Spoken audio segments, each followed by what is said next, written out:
right, now we will call the special meeting of the Port of Centralia to order for February 11th at 4 p.m. And if you would, please rise for the Pledge of Allegiance. I pledge allegiance to the flag of the United States of America, to the republic which stands one nation, God, indivisible, with justice for all. All right, so today we're here to talk about the process that we're going to go through for to hire a new executive director. And since I haven't done this before in this manner, I don't know if I would like you to give a staff report, or if Commissioner Picard would like to start their thoughts on that, or. Well, I'll start with introductions. Allie Picard. Oh, sorry. Yeah, Peter Lamont, Commissioner. Amy Graber, Port Staff. Erin Maloney, Port Staff. And Kyle Markstrom. Yeah, and Commissioner Markstrom is out today, so. I can start off with, I provided the commissioners with a starting point draft position posting. Erin was great in putting that together based off of the information that each commissioner provided to the port staff on what they felt was important for the position and salary range. What Erin did put in, which I thought was a great idea for the starting salary range, was the average of what each of you put for the low and what each of you put for the high. And that created the average spread. And then we also included previous information that Commissioner Lamont had provided that he received from the Washington Ports Association, as well as some other job postings from other port districts that we had seen. And I will let you guys take over from here. Hey, thank you so much. Start with your thoughts. Have you, I want to encourage both of you, since this is a position that is going to affect both of you extremely, right? That will be an office mate to you and leadership of this office. So as we're going forward, if there are things that you would like or advice like this, we're having a more casual workshop setting today. So please chime in with other things or elements and considerations. I want to take both what you have to say to heart when we do this. And we did put some of our input into the job posting of what we felt was important in this position in regards to us as the staff. Yeah. Awesome. Okay. So I think that we've all had time to review each person's individual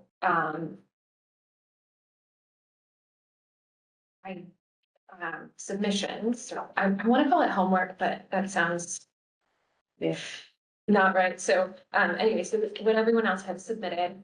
And then I know that the proposal that came together, I was thank you for the information about how you came to that salary range, because it's like, those are really fun, specific numbers. How do we land there? And so that makes great sense of doing an average. And I like the idea of an average. I had included in my notes about the average salaries for, sorry, I guess I'm just starting with salaries because at the top of the page, the first thing we've got on there is the salary range. In my notes at the top, I had put what the salary ranges are for, the city manager, the Chehalis manager, the Port of Chehalis, and things like that. I'm seeing this fall within that range of what other local electeds are doing. I do think that 208 is on the high end. The only ones that we have at that level locally are the school district, the superintendents of both of the school districts. They both have in the low twos for their salary range, but typically, anyway, so I'm fine with posting it at the 208, because we're not saying that is the set salary, but it falls to me. I think it's okay. It falls within the scope of what I'm seeing for other ports. And I'm also seeing that it falls within the scope of what other local government leadership is getting. What do you think, Peter? Let me give you guys what each of us proposed for salary ranges. Commissioner Picard originally proposed something in the 90,000 to 200,000 range. I proposed 120 to 170. Commissioner Marshall proposed 170 to 250.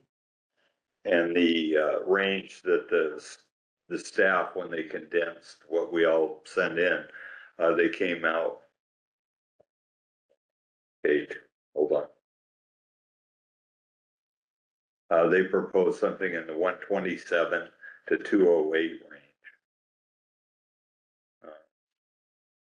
I would, what I did was I went to the Washington Public Works Association and they sent us some samples of some other director positions that were open and that they'd advertised for and that kind of thing. And I also talked with the director up there and we're like number 32 in size in ports in the state. And so he took like 30, 31, 33 and 34 and put their price ranges down on salary.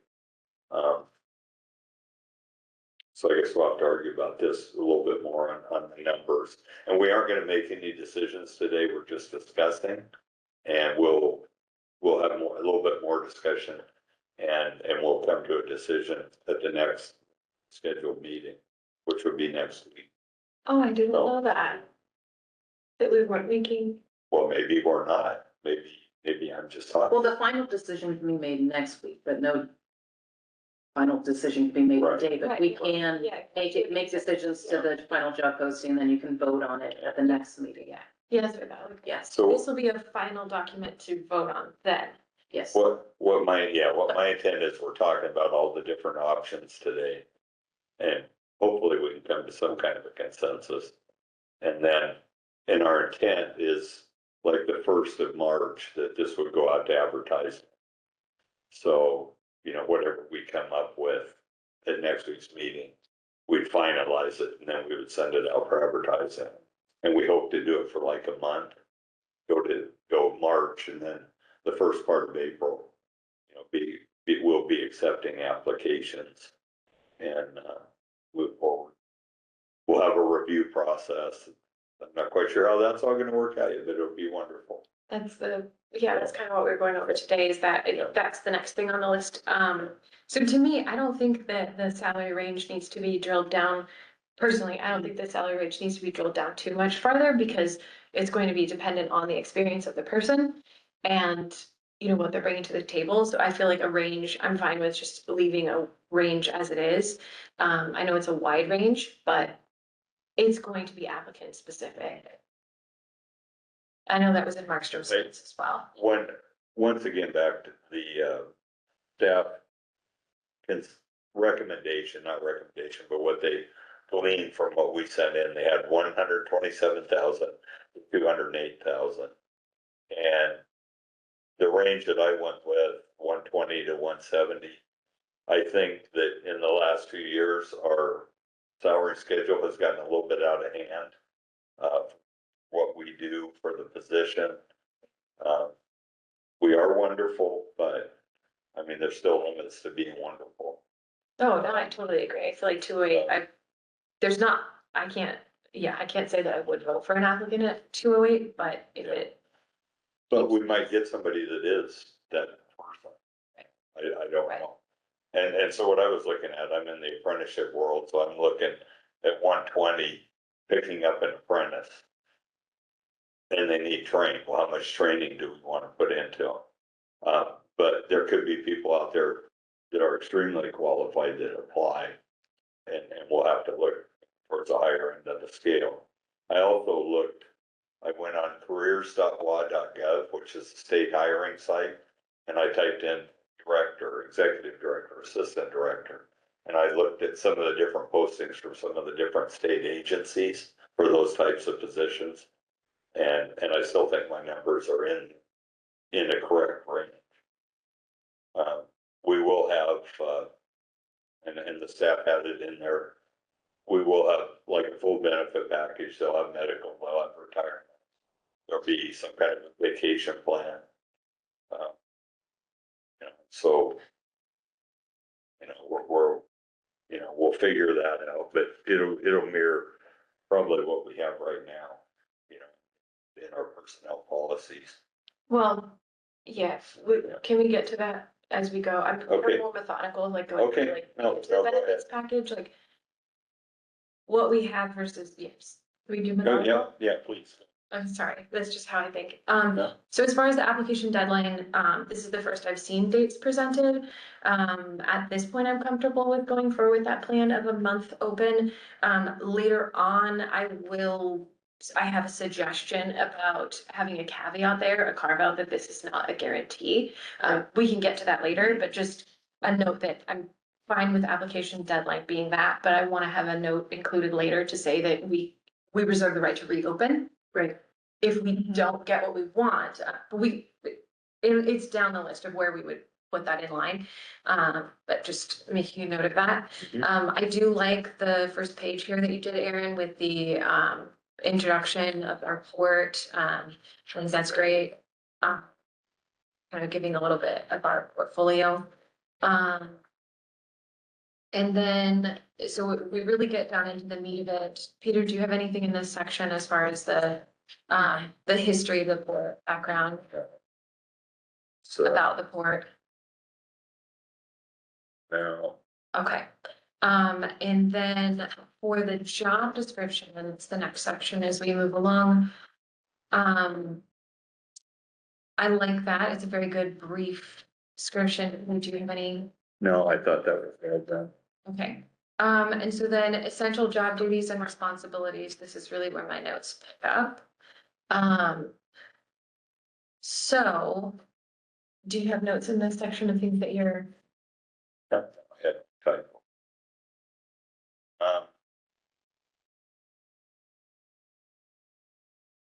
No, I think they've done a very good job encapsulating.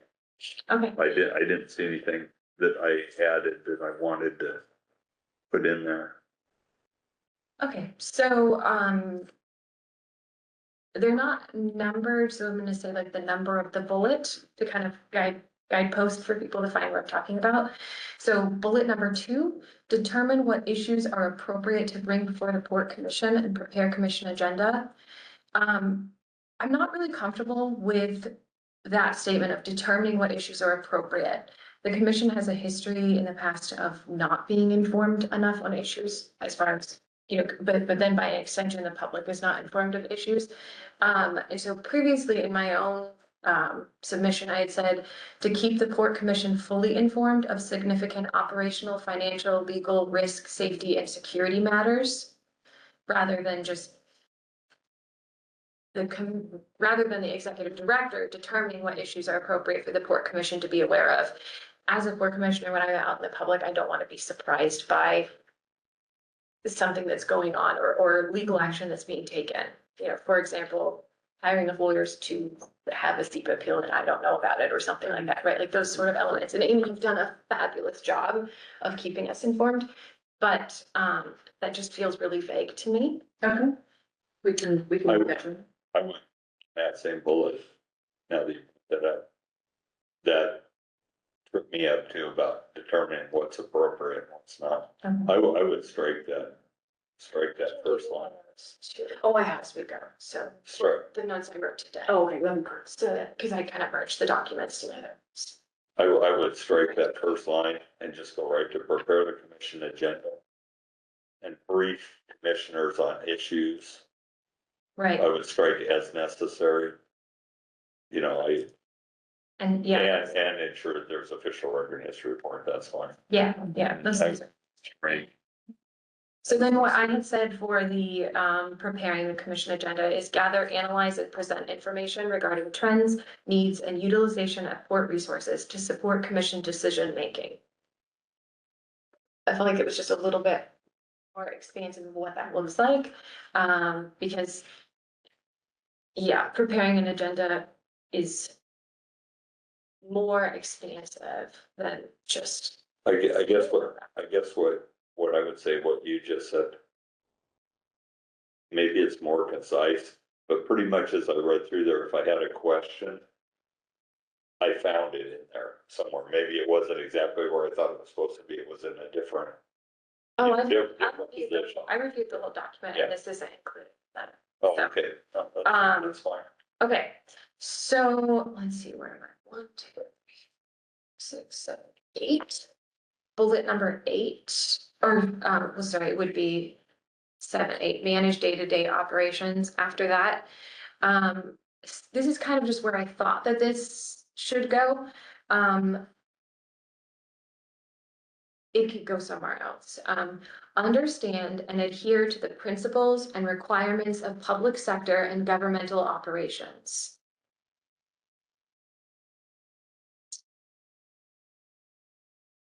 Say that again.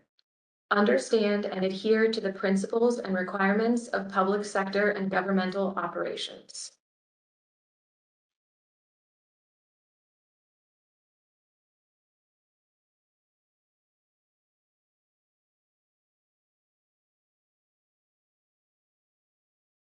You want that under the managed day-to-day operations? Or- Under that bullet? Yeah, so either that or 1, 2, 3, 4, 4 more down where it says coordinate efforts with key legislators. Those kind of feel like they go together. I know one of those two places. I wasn't sure, but.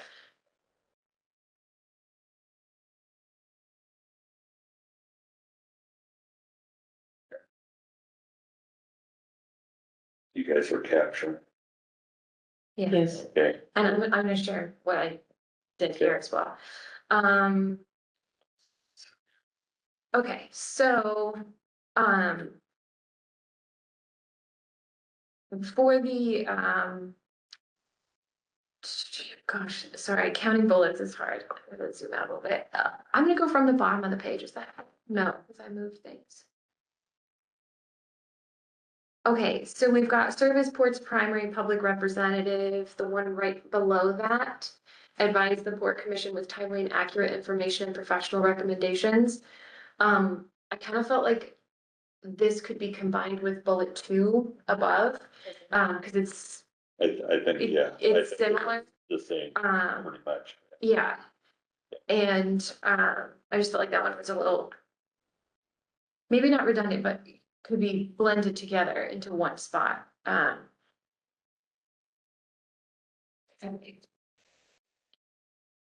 And then, I do think the port did the staff, you guys did a great job. Everybody worked really hard to get this going. I'm fine with most of it. There are some elements of my proposal that were left out that I'd like to address again, just present as, because, so this is just things that I want to present to add, and the reason is because of the community, the intergovernmental stakeholder relationships are abysmal right now. Like we've got to work on our public relations, and we need an executive director who's going to be the front face of our agency so that you guys can do your job. And so there are some elements that that I like to add in relation to that. One, Hey, yeah, that you just brought up, I thought about that under qualifications and competencies. mhm, The last, or where it says excellent communication skills. And I think that's where what you're talking about ties in. Because we had excellent communication experience, negotiations, relationship building, and working with elected officials and governing bodies. I think we need to add and constituents. So it'd be elected officials, governing boards, bodies, and constituents, because that's, yeah, citizens, because that's one thing we have not. I've seen it in our past documentation that we've left the citizens out of the documentation. And need to make sure that everybody gets a chance to have a voice. yeah.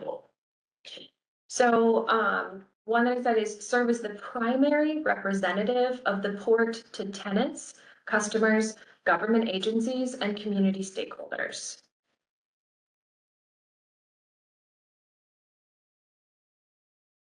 How's that sound?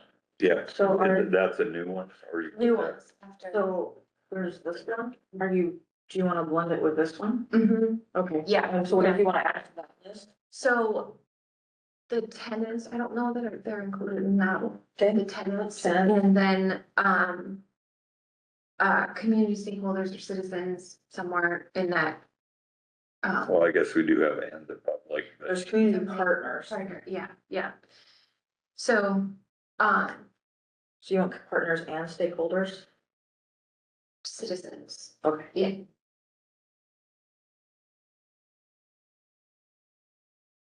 Okay, and the next one is, attend City of Centralia council meetings and maintain a strong collaborative working relationship with the city. I know That's a new one. yes, these are new ones that I'm proposing. Yeah. What do you think? Yeah, no, I think we need to be represented at city and county. Possibly some state meetings. Yeah, I don't know, yeah, county's an interesting one, I don't know, I just put City of Centralia because like, we occupy the same like jurisdiction and land and we work so closely with them, but if you think that they should be attending BOCC meetings, then It doesn't hurt. you're right, it definitely doesn't hurt to be a collaborator in multiple agencies, so yes, yeah, my And apologies even to. if it's not all the time, at least you're there. Something comes up, you can bring it up.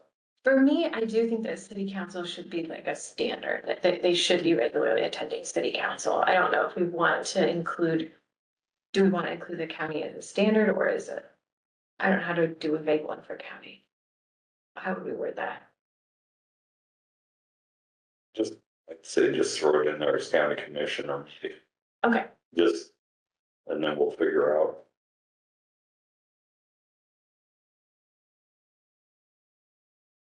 okay. When you attend those meetings, you get a relationship Oh, yeah, with the county commissioners, with the county engineering department, things like that, and we're neighbors to the county, we're neighbors to the city. And then we have our own development standards, and if you don't have a relationship with them, you're not gonna have good communication with them, so. yeah. But- And it's. It's not a super high commitment, they, No. as far as like time impact of their schedule. So, okay. Oversee, so this is another new one, oversee the resolution of grievances and sensitive personnel matters in accordance with port policies and applicable laws. Say that again. Oversee the resolution of grievances and sensitive personnel matters in accordance with port policies and applicable laws. Yeah. Okay.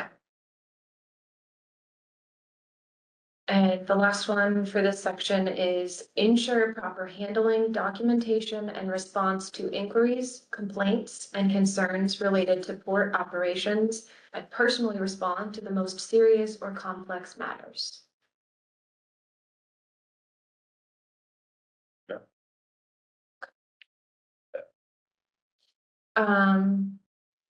Okay, then the next section, level of authority. Did you have anything in this section, Peter?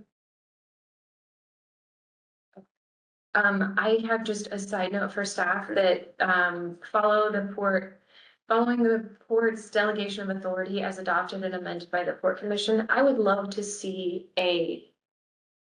what those are, like, do we have a document or do we have a binder or something that, what are all of those delegations? I know we just did an extension of a delegation for you recently, because we thought we had and didn't. Yeah. We're hiring on new staff, I would like to review it, but then also just. The only one is the delegation of authority resolution that you have on your computer. I think this new one was kind of like amending, I guess, that delegation of authority to allow me to sign those amendments, but the only one is the delegation of authority resolution. Okay, so there's just one resolution, awesome, thank you, I just wanted to make sure that that was, in case then it wasn't like a random collection somewhere, multiple, okay.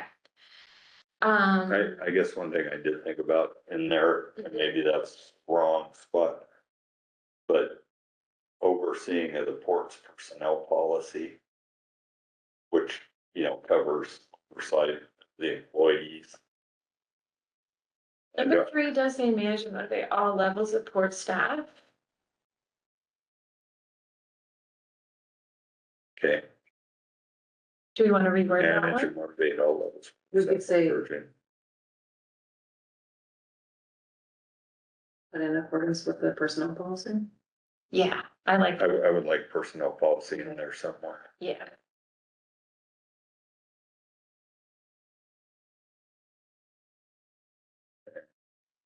Now, Work environment and location. I don't have anything for this section.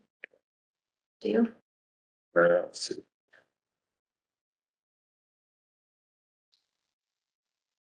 That seems. Yeah. seems- Oh, wait, I do. Okay, so just a side note, I don't think we're doing this yet. We've got to get through applicants and all of these sort of things, but I want to put this out there.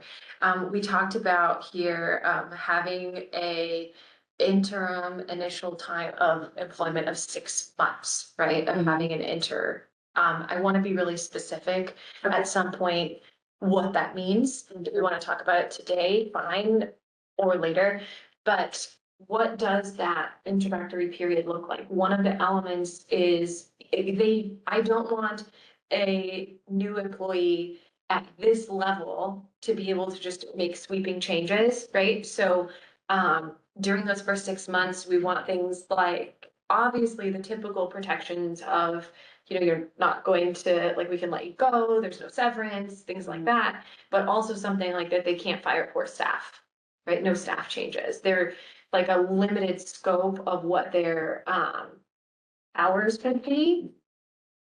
That one in particular, we're protecting the current court staff from someone new coming in and clearing the deck, is important to me. I feel like also probably,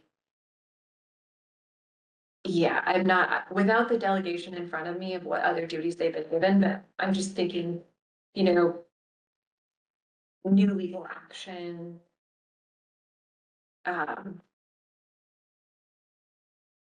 There's just some things that we don't wanna give the power day one to, what do you think? Yeah. Trying to figure out how we can say that. I don't think it'll be in this document, but just, just bringing it out now to be thinking about what sort of things we Could want to. be, an agreement when you decide to hire and they sign that and they know that their first 6 months is probationary. Yes, yeah, Along her lines, I was thinking like a 3-month review yeah, and then a 6-month review. Then we would go to 1 year and then we would be on the 1-year process. yeah. So then that with this is saying, we've got the initial review of 6 months and maybe 3 months is better. Court business is moving very quickly right now, so 3 months might be a better choice there. I like that, Peter. Yeah, and then as far as, the probationary period. Again, I'm jumping ahead, but I wanted you to be thinking about and planning, and you guys as well, is there things that for those first 3 months, we want some guardrails. And so what those look like. And the reason. Like. When transit, that's not called that now, they got a different name. But they just had a director there, 4 months he's gone. So makes you wonder, what happened there? So, Training wheels. yes, so Yeah, not to connect this to that at all, but Yeah. training wheels. it happened. It happens. Okay. So the next section is physical capabilities. I feel like it's totally fine. I didn't have anything there. How about you, Peter? Okay. Qualification and competencies.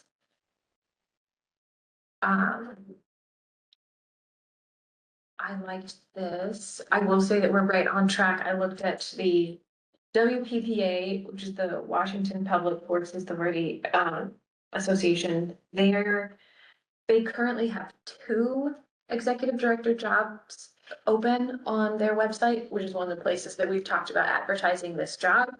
They've got Coopville and they are asking 60 to 90,000 and they don't have listed any educational experience requirements. They've got instead experience in different things. So basically, there's every single one of those that we just went through.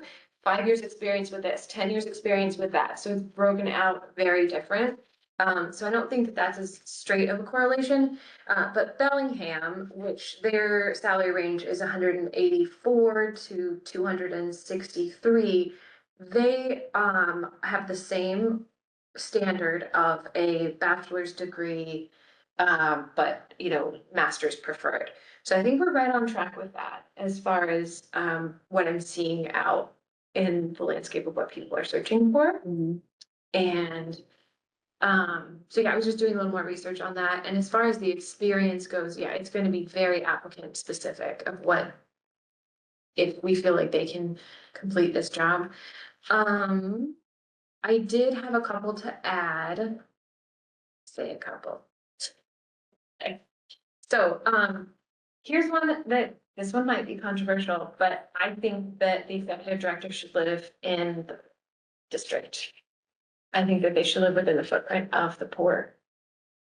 Well, How long would you give them to move into the board? yeah, so I wrote it just, residency within the port district is preferred while not required at the time of hire. The commission expects the successful candidate to relocate within a reasonable period.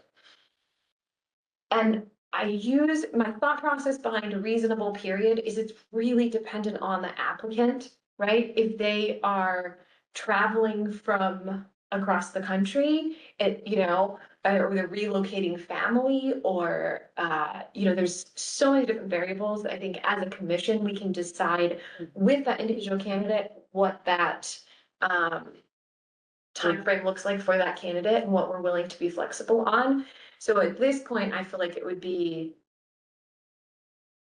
too soon to give like within a month or whatever. I know that. Yeah. Some candidates might have children in a school that they don't want to. Right. Yeah. So I want to be flexible on that as much as I can, but I do really feel like living here is. I was thinking about that too, and I was thinking like a year. And we might, depending on circumstances, we might revisit. Right. If you've got a senior that's graduates next year, well, maybe it's not, you don't want to take them out of their school at the last thing. Yeah. We could be flexible, but we would highly encourage them to live within the district. Yeah. That's I don't know how we could say it and be soft. A Well, little bit of flexibility. within a reasonable period, and that reasonableness could be extremely reasonable. Or, yeah, I think we can, leave it that I mean, way. that might coincide with their 1 year annual review. We can have a serious talk. We're gonna know by then, Yeah. if we want this person or not, Yeah, so. okay. Kudos. The next one is a demonstrated understanding of public sector operations, including the distinction between public and private sector work. This one's important to me because every time that I see government go awry, it's a private business person that has done amazing in private enterprise, and then they come and are gonna fix government, and they don't understand how different government funding is. And I don't want a competing value with Amy. She does an amazing job at keeping our finances to meet the state auditor's standpoint of what and how money can be spent. And we need someone who understands the difference between public and private bookkeeping. That's why you have me here to tell them. Yeah, Well, I need them to know so you don't have to scold them. I think point further. Where? Yeah, Center finance. Okay, yeah. I agree, but I think we Yeah. already covered that. Just want super clear. We don't wanna, What we could do, we can put what you have and what I have them put together. okay, yeah. I can make a note on mine.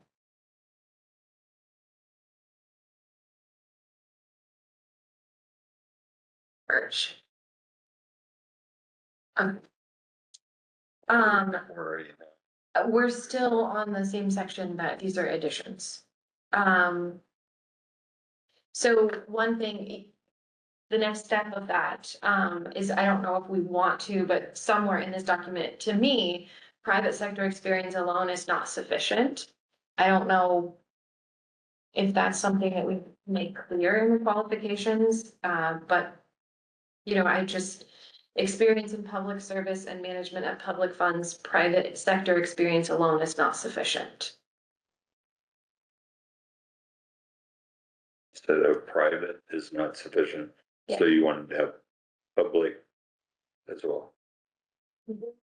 Yeah, they need to have some sort, and I know it's sort of alluded to in other areas of, you know, working with the governing body and things like that, just make it very clear that you don't need a developer to come in and say, I know how to develop land. It is. No, Is it a valid of yours? we'll stick it in there and then we can argue about it next time. We'll see. See what it is. Okay, so I, is I, cause it a when value? you say that, I'm thinking that special forces captain. Yeah, he works in the private sector, in the governmental sector, so. But he may not have what we're looking for in real estate or legal. Oh, no, I'm just, Yeah. they have to meet all other qualifications, but just some experience with government. Yeah. Is what I'm suggesting, like, it doesn't have to be that they've held a particular role or something like that, just that they have an understanding of it and they're not. Yeah, I just, again, every bad experience I've had where I've seen government go wrong is when they don't know, the government works weird. We have study after study and we have all of these extra legal processes. We can't just, we are slow, I think. That's one thing that all the citizens can kind of agree on is government is slow. And it's for a reason. There's a lot of. Until I came here 8 years ago, I never. Government. I worked with them like WashDOT or something like that, but I never worked for them. So I didn't really understand the processes. Not that I do now, but. So you don't think it's a value that we need or? But put it in there and like I said, we can discuss it. Or you could put it since preferred. Yeah, Yeah, that's what it's, okay, not, okay, Not that it's required, but preferred. experiences. Okay. Strongly preferred. Strongly preferred by this. Yeah, by this particular commissioner. Okay, the next one is reading and comprehension ability sufficient to review legal, technical, and financial materials and apply them appropriately to port operations.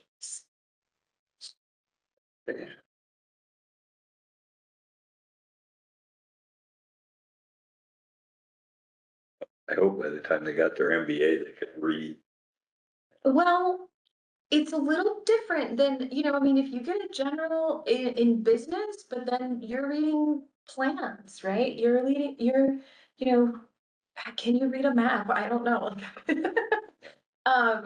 There's other elements of this particular role that, you know, having that technical reading ability to read the types of materials that this position has wouldn't necessarily translate to a general master's in business degree. So I wanted to have that in there that way. Well, Yeah. it's good. And then strong oral communication skills, including the ability to make effective presentations to boards, public groups, and community stakeholders. Like, gonna have to present to city council. That was my thought behind this. Or they might have to go and present to the BOCC or, you know, they gotta be, yeah.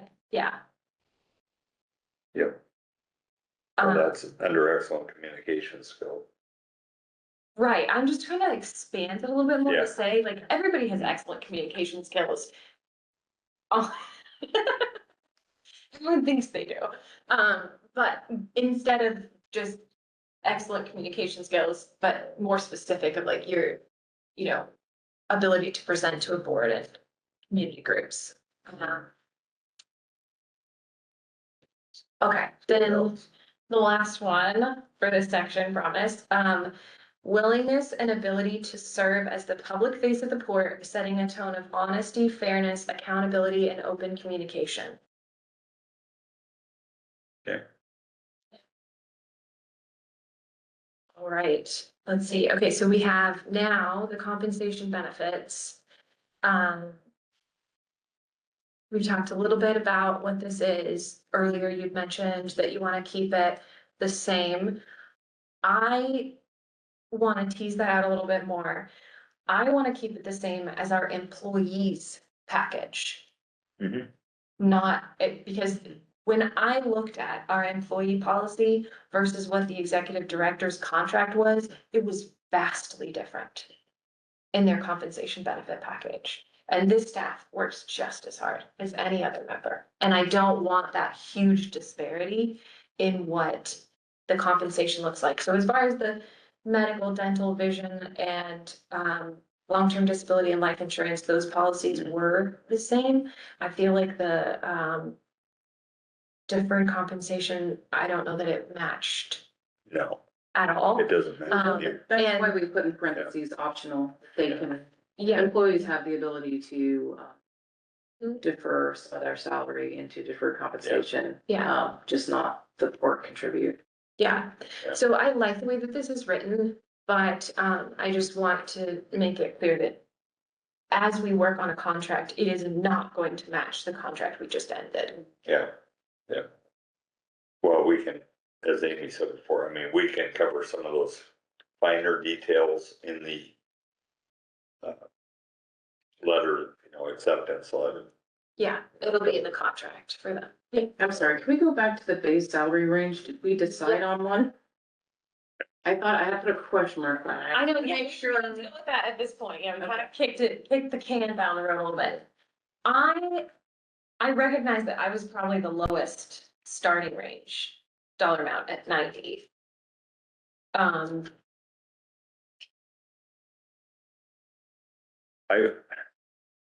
I mean, I looked at the salary a lot in different ways. That's where I came up with my numbers. And we did get from somebody on the outside, they sent us the potential, questions that we asked in salary range. And I noticed it was underlined in there, it should be at least 10,000 over the highest paid employee.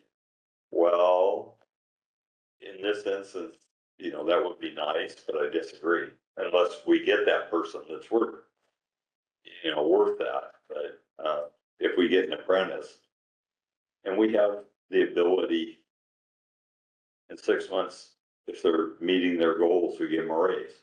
Another 6 months, we give them another raise. We have the ability to raise it. If we start them out at 250, it's kind of hard to go up when what I consider is way out of the range. Yeah. For our location. Yeah. For this. I hope they're all wonderful. We should pay them all of them, but. Well, we can't pay them that much, that's for sure. So yeah, do we want to lower the cap?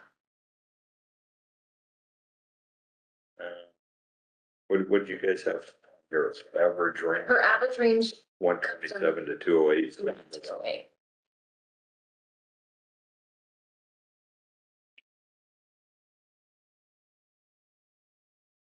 Six. We had you 90 to 2, me 120 to 170.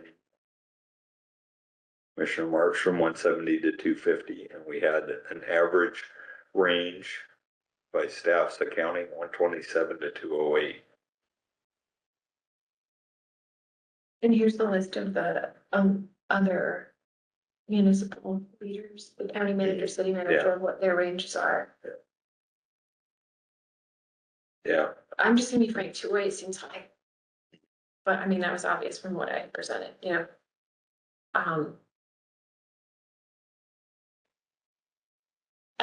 we want to watch on salaries, because when we advertise, I mean, if there's somebody that's an exceptional candidate out there, And we're not even looking in their right price range, they're only gonna look the other way.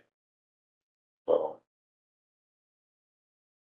It's Sure, Dow. entertain me. Yeah, That 127 to 208 sounds great to me, because it gives you that flexibility for that good person and give them that higher amount.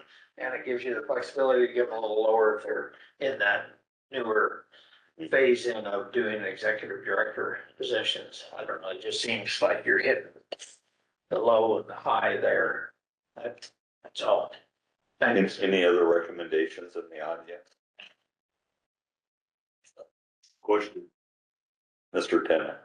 As I was driving over here, I was trying to imagine what I would say as a question in this meeting. And can only go back to personal experience from hiring people on the job. But we always look for people. Yeah. And, well, and I'm sure there's a very short list of board directors out there somewhere that are looking to apply to this position. And I would imagine their salaries are 200 plus. Fairly possible. Well. You, I also think anybody that applies, their expectation is gonna be 208. it's true. I mean, if you're confident in this job, I can do this job, your expectation is gonna be 208. Yeah. So you pick this person, you sit down and negotiate with them, you're gonna say, well, we think it's 175, you may lose that candidate. Especially if you don't think they're worth 208, so yeah, that's the danger of the high number. Is if you say you put it at 180, they're applying, their expectation is the most I'm gonna get is 180. yeah, So maybe the probationary high limit should be lower. But then it could be negotiated after the year. what do we have there? Yeah. So the state, when you apply for a job with the state of Washington, they have a really structured system of determining your introductory salary rate. And I don't know if there's, I'm trying to think of the language that they used, but it was like, with this much experience, you're in this, like, kind of multiple ranges within the range, you know? Or they would have at times, yeah, tenure kind of thing, or they would just have like, a carve out, so it would be, you know, the 127 to 208, and then high, you know, the DOE, instead of just depending on experience, have something more specific there of saying, you know, the high end of this range requires a master's degree, and, you know, we can maybe add a little language there as to what would put you at that end of the scale, rather than just DOE. That can help. But yeah, again, I don't want to advertise too high, and if there is an amazing candidate out there that's worth 300,000, I can't pay them that much money, and they should go find an amazing job with a port that can afford that. Halfway between 208, 127, 157.5. So that could be a enter level high point, which could be negotiated after a year. So you can visualize the high point, but you also have the opportunity for your new executive director. So, and that you also retain the right to jump him up to 208 at any time based on his performance. I would say he brings in $5 million worth of business in 6 months. Well, I think that justifies a raise, you know, but if, you know, you just come in and phoning it in every day, I think so. No, just saying, it'll be brutal, you know. See, there's a listing, and we have it, what the Washington Public Works puts out, and they list the salaries, yeah, that's self-reporting, so we don't know if it's totally accurate or not, but we're hoping it is. And I've looked through that multiple times. 3 or 4 years ago, we gave the director basically a 42% pay increase.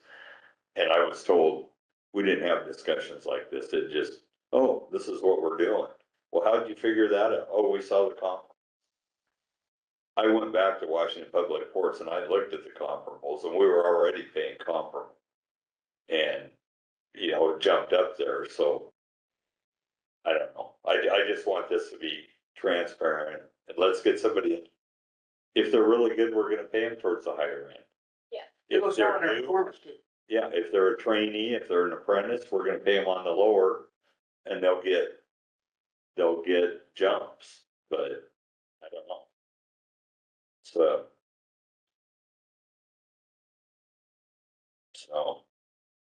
I wanna pull Walmart and do 190 as the high. Okay. To me, that's my guess. Yeah. Get it under 2, I don't know. What's, You know how it is, like everything's 199? We're close enough to make it manageable. Yeah, I don't know. so why don't we start with 127 as recommended Yeah, and then do 190 on the upper end? Okay. And I mean, if we get something and they're wonderful, like I said, we can get them all right. It's your offer. Yeah. Yeah, that's it. It's a carrier. What else do you have?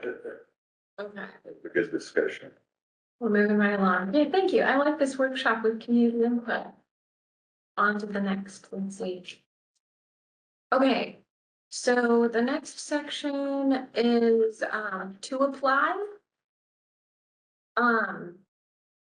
Just a little moving with things. So for the cover letter, sorry, we're gonna jump down to number 3. The short biography, it says including why the candidate is interested in the position. To me, that's cover letter. The cover letter is where they're going to share why they're interested in the executive director position. So then my edit would be for the biography to be demonstrating the connection between the applicant's work history and the relevance to this role. So the biography is more the narrative of I worked at, for example, I hired a staff member one time and she had been a manager at a Burger King for 9 years in Seattle. She could handle pressure and she was amazing at it. But then I hired another staff person who was dismissive because her work history was fast food. And I was like, if you are the manager on a night shift in Seattle of a fast food restaurant, you deal with a wild assortment of issues and citizens and, just the general public and the problems. I was like, she had, like, that's an amazing track record, right? But and I tell this story to say, when you have just the resume or, and it just says, that you worked there, but you don't know the story behind it, and how does that connect to working at a port? You might say, your first job, you might have worked customer service and something like that, where you were in a crucible every night of people yelling at you. And so you can do this job and you can go and sit at city council or there are times when citizens are upset, and so it's not clear from the resume, but they might feel that their experience in that job was a connection for them, which is where the biography demonstrating that connection between the work history and the relevance of this role, they can kind of expand a little bit more of what they experienced in that job and what it brought out in them. I personally like your apply. I can see what Commissioner Picard's saying there, maybe cover letter, space, short biography, combine those 2 bullet points. Mhm. I think we need to wrap this up. We had it scheduled for an hour or so. Do you have any final pieces that you would like to? I will not be rushed. We will get through it when we get through it. So the next thing I have is the questions. I feel like the questions should be held back. I don't think these are the questions that we would ask in a job interview. Okay. I feel like the resume, the biography, the cover letter, I feel like that's a lot of information to cover, and we did get an email from someone suggesting that they had 30 applicants in their initial, right? And so maybe selfishly limiting the scope a little bit of how much documents I have to review from this person, for just the entry point, this is the wide net, right? So I don't know, how do you feel about just not having the questions, have those later. No, it should be private. That's. Yeah, we have to do the interview. So Okay. that- This eliminates AI too. Well, Oh, we you will can find have it. some questions that you look for keywords that create more curiosity about your applicant. Well, I mean, I've done this like Scott there. Usually, I had a list of 10 questions. Every applicant got the same question. We ranked them that way. And then, And I agree, that's the safest way to go, especially with government work. We want to give everyone the same equal opportunity, and that involves a set of questions. Yeah, I just feel like at this stage of application for that wide net, I don't think questions are relevant or necessary right now. That's a, I guess what I see as a process, providing that we move ahead on March 1st to put Mhm. the notification out. We wait, we get the applications back, we go through probably executive session and rank them. Each one of us gets the stack and we put our 1 to 10 number on them. And then we pick out. And, I don't know, I don't know how many applications we're gonna get. If we're gonna, maybe we pick out 10 people and we talk about it, we go through it again and rank them. And then we, narrow it down to 3 people, 5 people, whatever we decide we need to do. And then, have the interview questions at that time. And call them in for interviews and go through that. Make our choice, plus the other stuff that we talked about, like introducing them to the public, like they did with the city manager candidates for Centralia. I think that's important to get public. yeah, that's listed in here. It's on the, it's listed in here as an Yeah. option down Yeah, the road. no, I that's like a the good idea way. of, that is something that we're going to need to workshop more as far as how are we going to handle the applications? I do believe that every commissioner should see all the applications. Yeah. Yeah, No. that we see all the applications and then, I'm sure that there will be some that are that don't need a interview at all, which is one thing that is on my list. Where am I? Yes, okay, so, in this section, that's one of my other notes that I have is, selection process, that section. I wanted to add, submitting an application does not guarantee an interview. We just do not have the staff capacity time to give every single applicant an interview. And I feel like that's reasonable considering, we could have 60 applicants or 5 applicants, right? If there's 5, maybe we do interviews for them. But if we receive an application that doesn't meet the minimum bar standard that we've set in this document, I don't want to waste our time on an interview. Yeah, oh, yeah. So- No, that's why, you can look through the initial resumes, but no, this person is not it for us. Well, maybe I give them a 3 and you give them a 7. Somebody else gives them another score, then we look and see, well, how many points did this person get? How many did this get? How many did this get? And then you take say the top 3 candidates Mhm. by points wise. Yeah, This is no fair. I used to give a written test. I gave it to hundreds of people, so I had developed a level of confidence in how you scored on that test. I knew where you were gonna be in the process. I feel job applications that included a written test Yeah. and computer skills test. I'm not very. I'm not saying that either, but I've had that. During the selection process too, I don't think court counsel needs to be in the interviews. I would agree with that too. I don't think so. I think that we will bring in court counsel for the final contract Final. negotiation. But yeah, I don't think they need to be at the, they need to have a strong working relationship with counsel, but I don't think they need to be at it. So, When it talks about cover letter and resume, should we add references? Oh, yeah. Yeah. yeah, that to me was something that was a secondary step. Okay. But if we want references now, we can. I just, I don't know, like if you're coming in for the second round or when we do, So maybe we just add it under the selection process? yeah, Okay. yeah, I would say so. Cause again, we're not gonna be running down references on everyone who submits an application, just those that It's the we, final. yeah, Yeah. just the ones that we are really considering. Which is why Yeah. you're saying 3, I'm saying maybe 5, cause there's times when someone doesn't pass a background check and then you're, What happens? then that leads perfectly. Thank you for the amazing segue. My amazing segue. It does say in there, background check. It does say background check, yes, yeah. So the commission reserves the right to reopen the job position for further applicants or acquire the assistance of a recruiting agency at their discretion.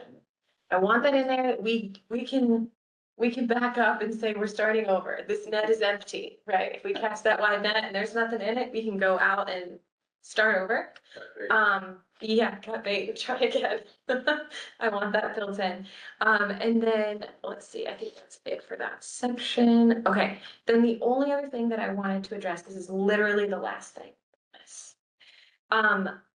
We talked about a background check. I would like to suggest a credit history check as well. They're going to be handling a lot of port finances, and I understand that there's a lot of there can be a lot of strong feelings about that, so I'm open to discussion of what do you think about including a credit history check? Yeah. What do you think? I don't know. What? So for some people that can be very private. And, I understand what you're saying in regards to, you know, they're handling the port's money, but you also, I am the port auditor and the decision is ultimately up to you. For what's decided, I don't know. I don't know, I think that's a good idea, I mean, if you get somebody, oh, they're gonna, they filed for bankruptcy 2 years ago. And I've been here Yeah. 21 years, I haven't applied for a job in a very long time, so I'm not sure if that's a normal occurrence this day and age, or if that's out of the norm. It's not out of the norm, but I wouldn't say it's the standard. It does, at this level of job, I would say it is pretty typical. I don't think someone would read it and go, what? Yeah. You know, It is pretty much a standard in a high security level construction jobs. 'Cause you can get anybody off the street, you know, to go work construction, Yeah. but, a lot of customers are really finicky about it. They let into their high security area, something like, Intel, Boeing, whatnot. They're really persnickety about it, who gets into secure areas. Because there's a lot of, Now that you say that, and I don't know that we had anywhere, but in their resume, they should also list any certification. It's like what he just said, if you get military personnel and they have a secret clearance, that's huge. I mean, you know, that tells you that they're at a certain level of safety that you don't normally get. been gone over with a fine tooth comb already. Yeah. This credit report, you could also limit how far you go back. Right. You know, somebody when they were 20 years old had a bankruptcy. Oh, I think the Yeah. standard is like 5 years. Yeah, so. Standard basic credit history. We're not doing government collections, just like the standard, you know, credit history check that you get if you were applying for a credit card at Target. Just the basic one. So, I mean, that's what I had. I do think that, you know, there's some elements of this that we should talk as a full commission about later when it comes to processing the applications. I'd love for Commissioner Markstrom to be here to talk about, I like your ranking system.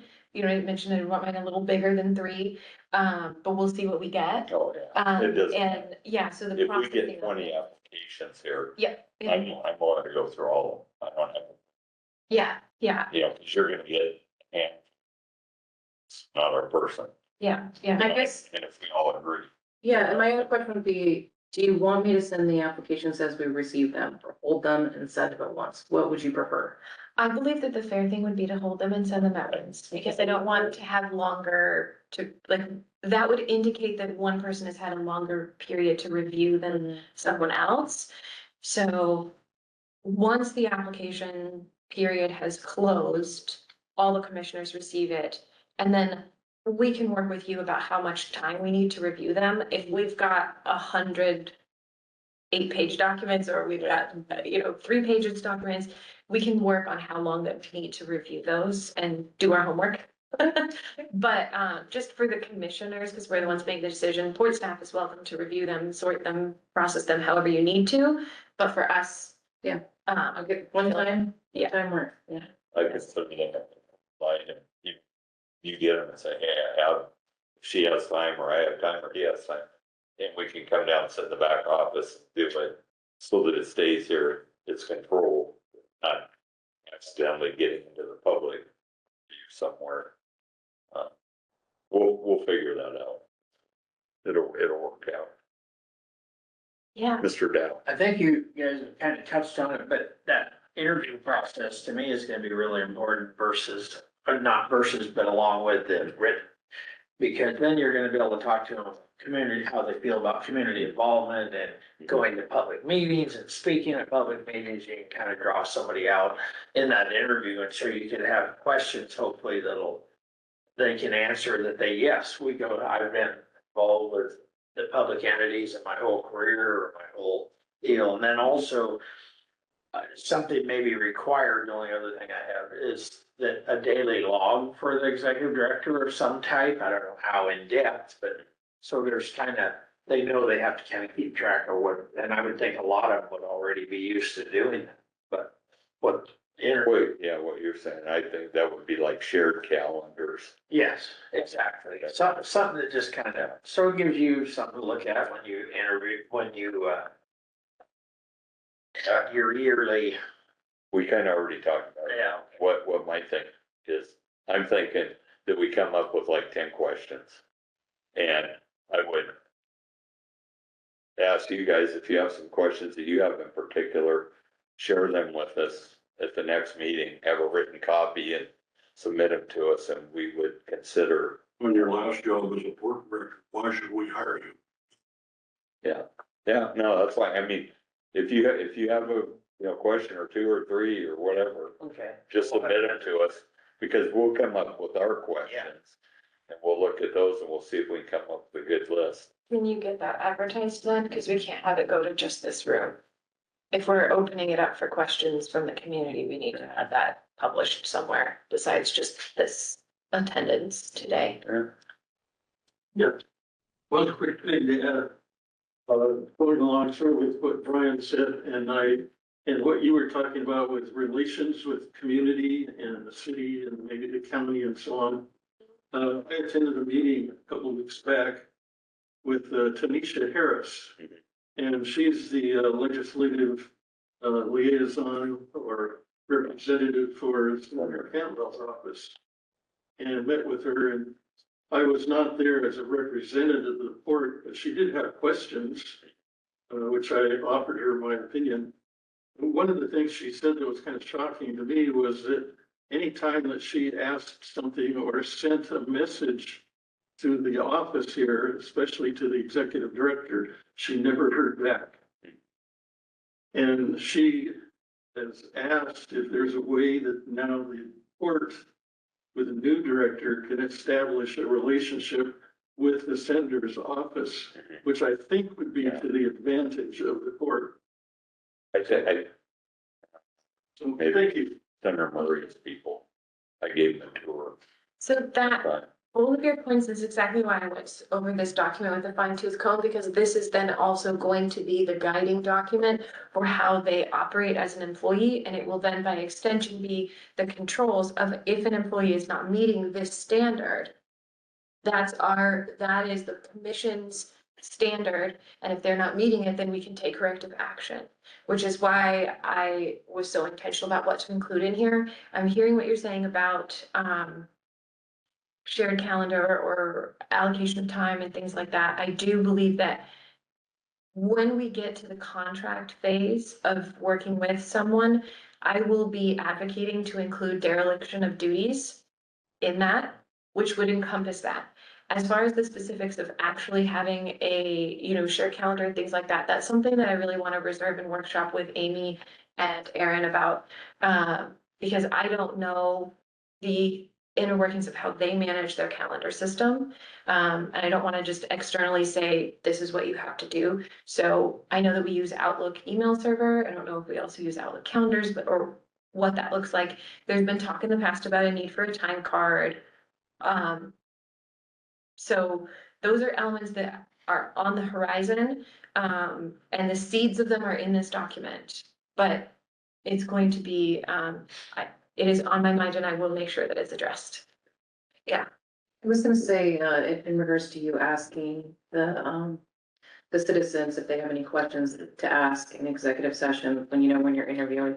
I would recommend instead that the citizens come to, the open house when we have the final candidates and they can ask those questions to those candidates themselves.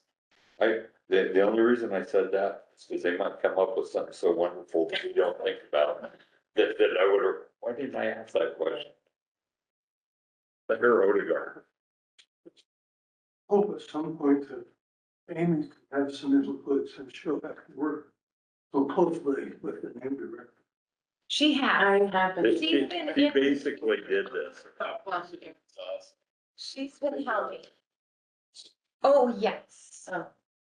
Yes. And Eric too, but we'll say it's Amy's fault. No, yes, they will be involved in the process, and that's one of the elements that I want to maintain as we go forward with that probationary period that I talked about, and this is still kind of jumping the shark a little bit, but having the opportunity for us to have check-ins with staff, because we don't have an HR department. And that's a concern for me, right? If Amy's only ability is to talk to her boss, and so then there's a bottleneck there, if she's saying, this isn't going well, and, and this new executive director, everything's great. We need to have a direct communication with Amy and Aaron, and that's something that has not happened in the past. That without an HR department, that's my solution, is that we have to be able to have open communication with the staff. And the commission will have an establishment that we're not directing towards staff actions or, job duties, but that we can have a dialogue about how things are shown, especially in those early times where things are working out. So. You can always name one of the commissioners as the HR commissioner. And that's the person the staff contacts. Facilitator. I mean, we're last night. We did. We'll take it under advisement. I'm good. All of my things are done. We need to close. Anything else? I'd entertain a motion to close the special meeting. So moved. Second. Favor? Aye. Aye. Meeting adjourned. Thank you. Thanks you all for coming out tonight. Good talk. Thanks for